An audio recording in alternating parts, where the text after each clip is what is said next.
മലപ്പുറം തിരൂരങ്ങാടി കക്കാട് അടച്ചിട്ട വീട് കുത്തിത്തുറന്ന് മോഷണം. 9 പവൻ സ്വർണവും പണവും നഷ്ടമായി. തിരൂരങ്ങാടി പോലീസ് സംഭവത്തിൽ അന്വേഷണം തുടങ്ങി. ദേശീയപാത കക്കാട് കുളമുക്കിൽ രവീന്ദ്രനാഥിന്റെ വീട്ടിൽ ഇന്നലെ രാത്രിയിലാണ് മോഷണം നടന്നത്. വീട്ടുകാർ ഇന്നലെ വീട് പൂട്ടി കടലുണ്ടിയിലുള്ള മകളുടെ വീട്ടിൽ പോയതായിരുന്നു.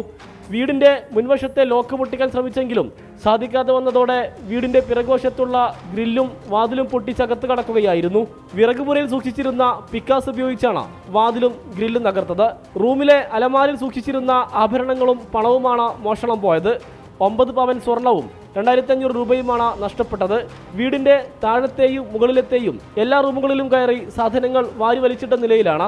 അയൽ വീട്ടുകാർ വീടിന്റെ പിറകുവശത്തെ വാതിൽ തുറന്നു കിടക്കുന്നത് കണ്ട് വീട്ടുകാരെ വിവരം അറിയിക്കുകയായിരുന്നു. വീട്ടുകാർ എത്തി പരിശോധിച്ചപ്പോഴാണ് സ്വർണവും പണവും നഷ്ടപ്പെട്ട കാര്യം മനസ്സിലായത്.